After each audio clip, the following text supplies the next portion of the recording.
Audio 3 पुस्तक का नाम प्रज्ञा अभियान का योग व्यायाम। लेखक पंडित श्रीराम शर्मा आचार्य जी। प्रज्ञा योग व्यायाम, इसे बाल वृद्ध नर नारी सभी प्रसन्नता पूर्वक कर सकते हैं। इसमें सभी प्रमुख अंगों का व्यायाम संतुलित रूप से होता है। फलतः अंगों की जकड़न दुर्बलता दूर होकर उनमें लोच और शक्ति का संचार होता है।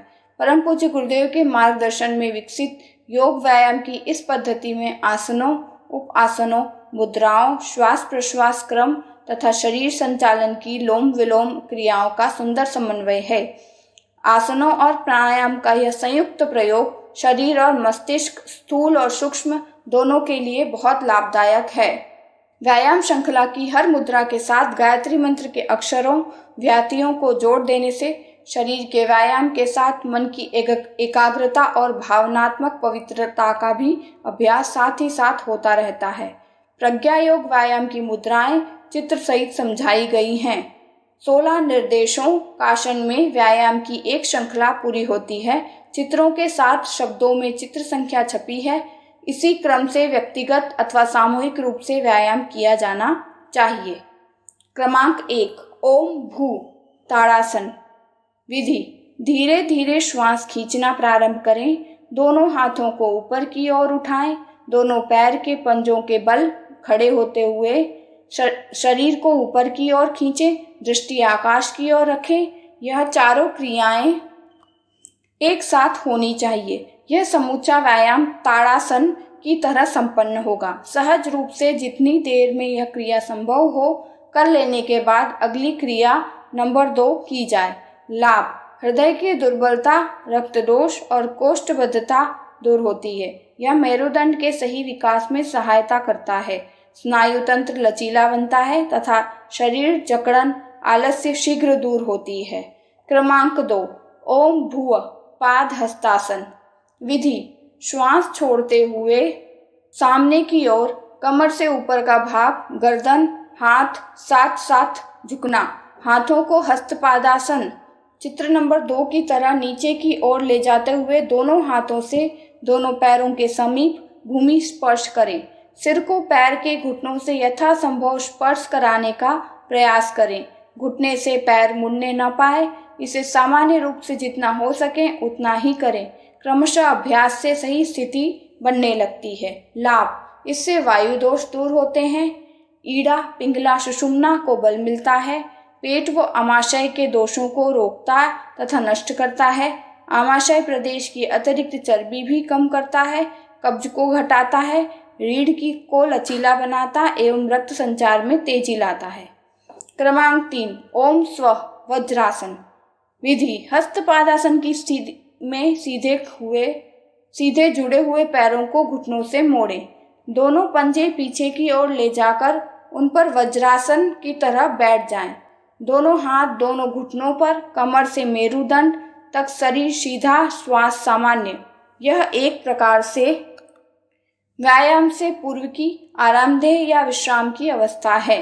लाभ: भोजन पचाने में सहायक, वायु दोष, कब्ज, पेट का भारीपन दूर करता है। यह आमाशय और गर्भाशय की मांसपेशियों को शक्ति प्रदान करता है अतः हार्निया से बचाता है। गर्भाशय, अमाशय आदि में रक्त व स्राविक प्रभाव को बदल देता है। क्रमांक 4, तत् उष्ट्रासन। विधि: घुटनों पर रखे दोनों हाथ पीछे की तरफ ले जाएं।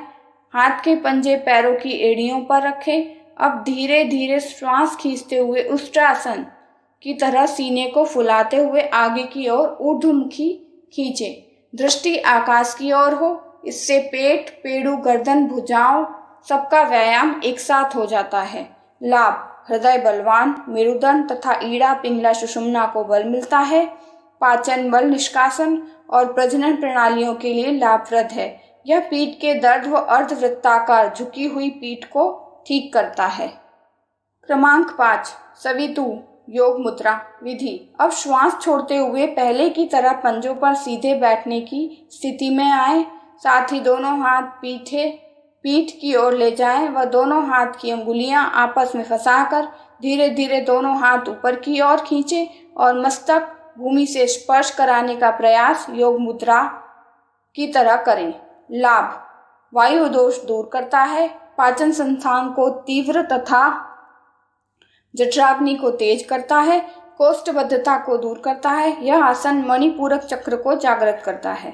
क्रमांक 6 वरेण्यम अर्ध ताड़ासन विधि। अब धीरे धीरे सिर ऊपर उठाएं तथा श्वास खींचते हुए दोनों हाथ बगल से आगे लाते हुए सीधे ऊपर ले जाएं। बैठक में कोई परिवर्तन नहीं, दृष्टि ऊपर करें और हाथों के पंजे देखने का प्रयत्न करें। यह अर्ध ताड़ासन की स्थिति है। लाभ: हृदय की दुर्बलता को दूर कर रक्त दोष हटाता है और कोष्ठबद्धता दूर करता है। जो लाभ ताड़ासन से होते हैं वे ही लाभ इस आसन से भी होते हैं। क्रमांक 7 भर्गो शशांकासन विधि। श्वास छोड़ते हुए कमर से ऊपर के आगे कमर, रीढ़, हाथ एक साथ झुकाकर मस्तक धरती से लगाएं। दोनों हाथ जितना आगे ले जा सकें ले जाकर धरती से सटा दें। शशांकासन की तरह करना है। लाभ: उदर के रोग दूर होते हैं। यह कूल्हों और गुदा स्थान के मध्य स्थित मांसपेशियों को सामान्य रखता है, साइटिका के स्नायुओं को स्थिर करता है और एड्रिनल ग्रंथि के कार्य को नियमित करता है, कब्ज को दूर करता है। क्रमांक 8 देवस्य भुजंगासन विधि। हाथ और पैर के पंजे उसी स्थान पर रखते हुए श्वास खींचते हुए कमर उठाते हुए धड़ आगे की ओर ले जाएं।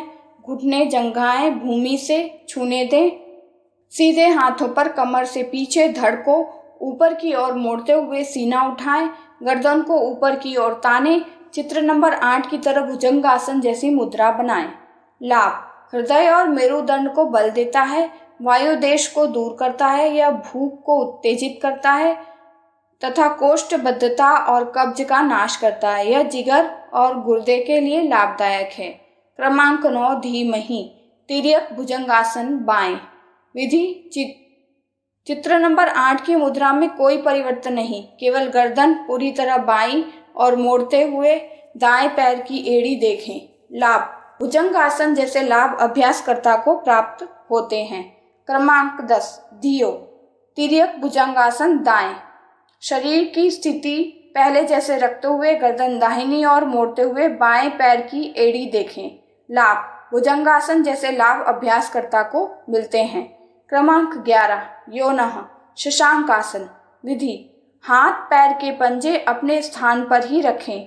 श्वास छोड़ते हुए घुटना से पैर मोड़ते हुए चित्र क्रमांक 7 की भांति शशांकासन की स्थिति में आए। लाभ: शशांकासन के अनुसार ही लाभ प्राप्त होते हैं। क्रमांक 12 प्रचोदयात अर्ध ताड़ासन विधि। यह मुद्रा क्रमांक 6 की तरह अर्ध ताड़ासन की होगी। गहरी श्वास लेते हुए कमर, गर्दन, दोनों हाथ एक साथ उठाएं। चित्र नंबर 10 की स्थिति में आए। लाभ: ताड़ासन जैसे लाभ। क्रमांक 13 भू उत्कटासन विधि। इस मुद्रा में पैर के पंजों के बल उत्कट आसन की तरह बैठते हैं। सीना निकला हुआ, हाथ पंजे के समीप, भूमि छूते हुए, हाथ सीधे या नमस्कार की मुद्रा में रखें। श्वास की गति सामान्य रखें। लाभ: पिंडली मजबूत बनती है, शरीर संतुलित होता है। क्रमांक 14 भुवः पाद हस्तासन विधि। तलवा धरती से पूरी तरह लगाएं। घुटने से पैर सीधा करें। कूल्हे उठाएं। हाथ के पंजों को पैर के पंजों के समीप रखें। श्वास बाहर निकालें। चित्र नंबर 12 की भांति पाद हस्तासन में आएं। लाभ: मुद्रा नंबर 2 की तरह वायु दोष दूर होते हैं। क्रमांक 15 स्वः ताड़ासन विधि। धीरे धीरे श्वास खींचते हुए कमर के ऊपर का हिस्सा, गर्दन, हाथ एक साथ उठाएं। चित्र नंबर 13 की भांति शरीर को ऊपर की ओर खींचें। दृष्टि आकाश की ओर रखें। यह चारों क्रियाएं एक साथ होनी चाहिए। यह समूचा व्यायाम चित्र नंबर 13 पूर्व ताड़ासन की तरह संपन्न होगा। सहज रूप से जितनी देर में यह क्रिया संभव हो कर लेने के बाद अगली क्रिया के लिए अगला नंबर बोला जाए। लाभ: मुद्रा नंबर 1 की तरह हृदय दुर्बलता को दूर कर रक्त दोष को ठीक करता है। आलस्य शरीर का जकड़न मिटाता है। क्रमांक 16 ओम बल की भावना करते हुए सावधान की स्थिति में आना विधि। ओम का गुंजन करते हुए हाथों की मुट्ठियां कसते हुए बल की भावना के साथ कूहनियां मोड़ते हुए मुट्ठियां कंधे के पास से निकालते हुए हाथ नीचे सावधान की स्थिति में लाना। यह क्रिया श्वास छोड़ते हुए संपन्न करें। इन 16 मुद्राओं के योग से योग व्यायाम का एक चक्र पूरा होता है। पहले क्रमशः एक एक मुद्रा का अभ्यास कराया जाए, फिर क्रमशः पूरा योग व्यायाम किया कराया जाए। प्रारंभ में 1-2 बार ही किया जाए, पीछे क्रमशः संख्या बढ़ाई जाती रहेगी। अंत में शवासन शिथिलीकरण करें। सामूहिक अभ्यास में एक साथ गति से ड्रिल के अनुशासन का पूरी तरह पालन कराते हुए व्यायाम कराया जाए। जो उस अनुशासन में फिट न बैठते हों वे व्यक्तिगत अभ्यास करें, सामूहिक समस्वरता नष्ट न करें। इसे अभियान का रूप दें। उपर्युक्त व्यायाम श्रृंखला का प्रचलन प्रज्ञा संस्थानों में चलने वाले विद्यालयों से आरंभ किया जा रहा है, पर इस प्रक्रिया को इसी सीमा तक नहीं रहने देना चाहिए। गली मोहल्ले में बच्चों के, वयस्क पुरुषों और महिलाओं के छोटे छोटे प्रशिक्षण क्रम बनाने चाहिए। प्रायः 1 सप्ताह के अभ्यास में शिक्षार्थी उस प्रक्रिया को भली प्रकार सीख लेता है और फिर स्वयं ही बिना भूल किए व्यायाम करने लगते हैं। घर परिवार के सभी छोटे बड़ों को इनका अभ्यास कराया जाए। नियत समय और नियत स्थान पर एकत्रित होकर इसे करने कराने का क्रम चले तो उससे दर्शकों तक में उत्साह उत्पन्न होता है और नए लोग उसमें सम्मिलित होते चले जाते हैं। एक व्यायाम अध्यापक एक ही दिन में समय अदल बदल कर विभिन्न क्षेत्रों में प्रशिक्षण क्रम चलाता रह सकता है। अपने अपने हिस्से के क्षेत्र बांटकर यदि प्रज्ञा परिजन इस विस्तार के लिए कटिबद्ध हों तो उसे अपनाने में उत्साह प्रकट करते हुए अनेकानेक लोग देखे जा सकते हैं। व्यायाम के साथ स्वास्थ्य रक्षा और स्वच्छता के सूत्र क्रमशः समझाने का क्रम चलाया जा सकता है। व्यक्तिगत और सामूहिक स्वास्थ्य संरक्षण के प्रति जागरूकता बढ़ाई जा सकती है। उभरते उत्साह को अन्य खेल कूदों, ड्रिल कवायदों, प्रतिस्पर्धाओं में विकसित करना चाहिए। ऐसे ढेरों खेल हैं जो बिना उपकरणों के थोड़े स्थान में ही खेले जा सकते हैं। स्काउटिंग में ऐसे खेल खूब होते हैं। जहाँ संभव हो लाठी चलाने की शिक्षा देकर आत्मरक्षा और साहसिकता का भाव उत्पन्न कराना चाहिए। शहरों में बड़े और खर्चीले टूर्नामेंट एवं खेल समारोह होते रहते हैं। हमें गांव-गांव जाकर छोटे रूप में व्यायामशाला की स्थापना करते हुए उन्हें समग्र स्वास्थ्य रक्षा प्रशिक्षण का ज्ञान एवं अभ्यास करा सकने जितने स्तर तक विकसित करना चाहिए। व्यायाम सीखने वालों को अंकुरित अन्न जैसे सस्ते पोषक आहार का प्रचलन बढ़ाने के लिए प्रोत्साहन दिया जा सकता है। वर्तमान समय में मनुष्य का स्वास्थ्य गिरता जा रहा है। हर व्यक्ति शारीरिक और मानसिक रोगों से पीड़ित है। उसकी अधिकांश कमाई दवाओं पर ही खर्च होती है। शरीर को कष्ट उठाना पड़ता है, लेकिन रोगों से छुटकारा नहीं मिल पा रहा है। कहावत भी है, दवा दबाए रोग को करे नहीं निर्मूल, चतुर चिकित्सक ठग रहे क्यों करते हो भूल। प्रज्ञा योग व्यायाम का प्रभाव विजातीय तत्वों को हटाता एवं जकड़न को दूर करता है। शरीर के अवयवों को लचीला बनाता है। यह अपने आप में एक अनूठा योग व्यायाम है। यदि इसी योग व्यायाम को नियमित रूप से किया जाए तो तमाम रोगों से छुटकारा मिल सकता है। यह अपने में पूर्ण है। सामान्य क्रम में श्वास प्रश्वास के साथ व्यायाम करने पर प्राणायाम का भी लाभ मिल जाता है। विशेष लाभ चाहने वाले साधक अलग से भी प्राणायाम का अभ्यास कर सकते हैं।